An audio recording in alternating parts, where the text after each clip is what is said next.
Aisyah bersama ahli kumpulan yang lain, Shima, Aminah, Akmal, Hanan, Awatif dan Naim akan bercakap tentang topik asas falsafah. Falsafah ni ialah satu cubaan untuk mencari kebenaran dan suatu bidang kajian yang komprehensif, holistik dan logikal ke atas pemikiran manusia dalam bidang agama, sastra, sains dan pendidikan. Atau dalam kata mudah, kajian tentang masalah am. Okey, falsafah ini berbeza daripada sains kerana soalan yang terdapat dalam falsafah tidak dapat dijawab secara empirikal sama ada pengamatan atau eksperimen dan ia juga tak menyediakan ruang untuk kepercayaan dan wahyu. Jadi, falsafah ini menggunakan sebab tanpa merujuk pengamatan yang munasabah atau eksperimen untuk menerangkan sesuatu. Falsafah boleh dibahagikan kepada 5 bidang utama: metafizik, epistemologi, etika, politik dan estetik. Okey, baik, kita sambung pula berkaitan dengan yang pertama, falsafah pendidikan kebangsaan, falsafah pendidikan barat, falsafah pendidikan Islam. Falsafah pendidikan barat mempunyai beberapa jenis falsafah iaitu perennialism, essentialism, progressivism dan reconstructionism. Dan setiap jenis falsafah ini adalah asal-usul daripada falsafah umum seperti idealism, realism dan pragmatism. Falsafah pendidikan barat ini boleh dibahagikan kepada dua, iaitu yang pertama falsafah pendidikan tradisional barat dan falsafah pendidikan moden barat. Falsafah pendidikan tradisional barat ada perennialism dan essentialism. Dalam falsafah pendidikan moden barat ada progressivism dan reconstructionism. Falsafah pendidikan Islam nak ajar kita berkaitan dengan ilmu yang datang daripada Allah dan ada yang datang daripada manusia. Falsafah ini juga nak ajak kita pasal kemahiran dan penghayatan dalam Islam. Secara umumnya, falsafah ini nak cuba membentuk kita menjadi hamba yang baik, menjadi hamba yang bertanggungjawab untuk membangunkan diri sendiri, masyarakat, alam sekitar dan negara. Jadi kita dapat lihat bahawa falsafah pendidikan Islam ini nak memastikan kita mendapat kebaikan di dunia dan di akhirat. Kita lihat pula berkaitan dengan falsafah pendidikan kebangsaan. Falsafah pendidikan kebangsaan ini adalah gabungan nilai-nilai terbaik daripada kedua-dua jenis falsafah ini. Falsafah pendidikan Islam, falsafah pendidikan kebangsaan menggabungkan nilai-nilai terbaik dalam falsafah pendidikan Islam dan falsafah pendidikan barat. Antara 10 elemen terbaik dalam falsafah pendidikan kebangsaan ini ialah pendidikan sebagai usaha yang berterusan, menyeluruh dan bersepadu, kepatuhan kepada Tuhan, keharmonian dalam masyarakat dan negara. Mengambil pengaruh dalam falsafah pendidikan Islam, menyeluruh, bersepadu, seimbang dan sempurna. Dan kalau kita lihat, falsafah pendidikan kebangsaan juga mengambil nilai terbaik dalam falsafah pendidikan barat, iaitu berkaitan dengan aspek-aspek seperti perennialism, essentialism, progressivism dan reconstructionism. Jadi kita dapat lihat FPK adalah gabungan nilai-nilai terbaik daripada kedua-dua falsafah. Itu sahaja penjelasan dari Pentingan falsafah pendidikan kepada guru. Terdapat 3 elemen falsafah pendidikan yang nak ditekankan di sini. Yang pertama, pendidikan menjadi usaha berterusan. Proses pendidikan merupakan proses berterusan sepanjang hayat yang bermula daripada pendidikan tidak formal di rumah di peringkat awal kanak-kanak.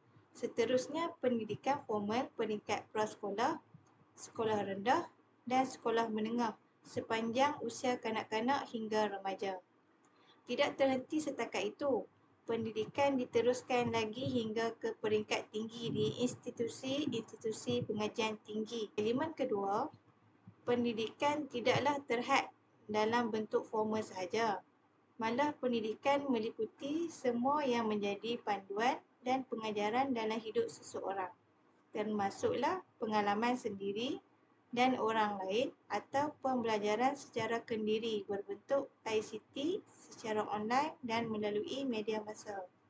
Elemen yang terakhir iaitu elemen yang ketiga, melahirkan insan yang seimbang dan harmonis, iaitu merujuk kepada seseorang yang berilmu, pengetahuan, bertenaga mahir dan berakhlak mulia, mempunyai kepercayaan kepada Tuhan, mempunyai jiwa dan fikiran yang tenang, tubuh badan sihat dan cergas, serta kematangan emosi sosial dan rohani yang telah diperkembang secara menyeluruh, bersepadu dan berada pada tahap optimum. sebagai guru dalam merealisasikan fungsi pendidikan dalam aspek jasmani, emosi, rohani ialah dalam aspek jasmani, guru perlu sentiasa memberi tumpuan kepada perkembangan anggota badan dengan sihat dan cergas. Apabila tubuh badan sihat dan cergas, pelajar mudah untuk menerima pelajaran mengikut kata pepatah Arab yang berbunyi akal yang sihat daripada tubuh badan yang sihat. Manakala aspek emosi, guru perlu memastikan emosi seorang pelajar dalam keadaan yang stabil.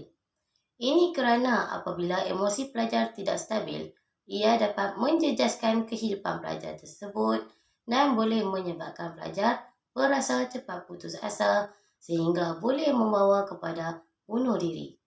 Dan yang terakhir adalah dari aspek rohani, iaitu guru perlu menekankan nilai murni dengan menerapkan pendidikan agama dan moral kepada pelajar.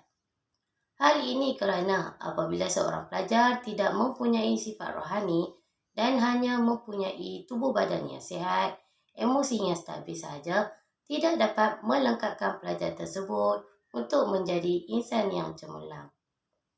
Kesimpulannya, untuk menjadi insan yang cemerlang dan berakhlak, pelajar perlu mencukupi ketiga-tiga aspek dalam merealisasikan pendidikan yang cemerlang. Hasil kajian dari Jabatan Perangkaan Malaysia mendedahkan 72.1% calon SPM tak nak sambung belajar. Itu data pada tahun 2019. Tapi jika trend ini berterusan lagi 4-5 tahun dari sekarang, benda ni akan jadi satu kerugian yang sangat besar kepada negara kita. Sebab akan kekurangan tenaga mahir. Kenapa pelajar ni tak nak sambung belajar? Pertama, sebab peluang untuk dapat duit sekarang sangat banyak. Pelajar lebih memilih untuk jadi YouTuber, influencer, rider.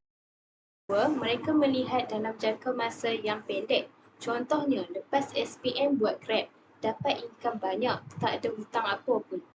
Berbanding kalau sambung belajar banyak pakai duit, mungkin kena buat pinjaman PTPTN dan sebagainya. Falsafah Islam menekankan pentingnya pendidikan dalam proses sepanjang hayat. Menurut pandangan Ibn Khaldun yang menekankan konsep keseimbangan, iaitu kita perlu memperolehi ilmu dunia dan akhirat. Sehingga kan di dalam Al-Quran surah Al-Alaq, ayat pertama hingga kelima ada berkaitan dengan ilmu. Ayat ini menekankan supaya berilmu, mengamalkan dan mengajar. Sekarang kita lihat apa faktor-faktor yang menyebabkan berlakunya isu pelajar lepas SPM ni tak nak sambung belajar. Okey, yang pertamanya kos sara hidup. Seperti yang kita ketahui, kos untuk nak sambung belajar ni boleh mencecah sehingga puluhan ribu ringgit. Jadi sebelum dia fikir nak sambung belajar ke peringkat yang lebih tinggi, iaitu di IPT, dia kena fikirlah nak bayar kos yuran pengajian, lepas tu untuk sara hidup, kos perbelanjaan harian lah, macam makan minum, lepas tu kos penginapan dan pelbagai kos lain lagi. Kemudian yang kedua, masalah keluarga. Okay, biasanya pelajar yang datang daripada background family yang kurang berkemampuan akan pilih untuk nak terus bekerja selepas habis sekolah. Okay, sebab dia orang kata, dia orang bekerja ni dapat duit, boleh guna duit tu untuk tampung family. Pertama-tama kalau mak ayah yang dah tak bekerja ataupun mempunyai saudara mara yang ramai. Kemudian yang ketiga, pengaruh media sosial. Okay, pada zaman sekarang ni, boleh dikatakan memang semua orang akan ada media sosial lah. Tak terkecuali juga pelajar sekolah. Okay, jadi dekat media sosial ni, diorang dipengaruhi oleh influencer atau pengaruh yang ada dekat media sosial macam Facebook ke, Instagram, TikTok, yang mana kata jadi dah influencer, tak payah belajar tinggi-tinggi pun boleh dapat income, dapat duit yang banyak. Kemudian faktor yang keempat, pengaruh kerja yang menawarkan atau menjana wang segera yang lumayan. Zaman sekarang ni, peluang pekerjaan melalui ekonomi gig ni menjadi semakin berkembang. Okay, ekonomi gig iaitu peluang iaitu pekerjaan yang mana memerlukan komitmen yang rendah, yang boleh dibuat secara part time ataupun full time. Okay, contoh macam jadi rider. Okay, rider Grab, Foodpanda. Okay, dia orang buat job ni contoh macam dalam satu hari ke boleh dapat sampai ribu-ribu ringgit. Kemudian ada juga beberapa platform lain lah, macam Upwork, freelancer untuk nak menjana pendapatan. Kemudian perniagaan secara atas talian, e-dagang lah. Okay, dia orang ni memberi peluang dan ruang yang luas kepada pelajar lepas SPM ni untuk menjana pendapatan melalui pelbagai cara secara digital. Jadi dia orang fikir, okay, tak payah ada ilmu yang banyak, ilmu pengetahuan yang tinggi, tak payah belajar tinggi-tinggi, boleh dapat duit yang banyak. Dalam mengatasi isu pelajar lepasan SPM tidak sambung belajar, banyak cara yang boleh dilaksanakan. Cara yang pertama ialah peranan daripada keluarga. Sebagai contohnya, ibu bapa perlulah memupuk kesedaran kepada anak-anak untuk berminat menyambung pelajaran ke IPT sejak mereka kecil lagi. Selain itu, guru juga perlulah memainkan peranan untuk memupuk minat pelajar untuk menyambung pelajaran. Sebagai contohnya, guru melaksanakan aktiviti yang akan membuatkan pelajar sedar akan kepentingan menyambung pelajaran ke peringkat IPT seperti bekerjasama dengan IPT untuk melakukan program yang menarik di sekolah. Yang terakhir adalah peranan daripada kerajaan, iaitu memberikan dasar PT-PTN kepada pelajar, lebih-lebih lagi kepada golongan B40. Dalam hal ini, kebanyakan pelajar tidak ingin sambung belajar kerana kekurangan dari segi kewangan. Kesimpulannya, falsafah ialah satu pendekatan menyeluruh tentang kehidupan dan dunia. Falsafah juga merupakan satu kajian mencari kebenaran dan nilai dalam hidup manusia. Falsafah pendidikan pula merupakan satu kajian mengenai minda manusia secara semula jadi, dan pendidikan dan masyarakat saling berhubung antara satu sama lain. Para pendidik telah menggunakan asas falsafah tersebut untuk mencipta falsafah pendidikan kebangsaan yang merupakan asas kepada sistem pendidikan di Malaysia. Justeru, adalah penting bagi guru untuk memahami tentang falsafah secara keseluruhan. Aspek-aspek yang dibincangkan termasuklah falsafah pendidikan, realisme, pragmatisme, eksistensialisme, metafizik, aksiologi, epistemologi, logik, paralelisme, esensialisme, progresivisme dan rekonstruksionisme. Falsafah pendidikan yang dibincangkan pula ialah falsafah pendidikan kebangsaan, falsafah pendidikan guru dan falsafah pendidikan Islam.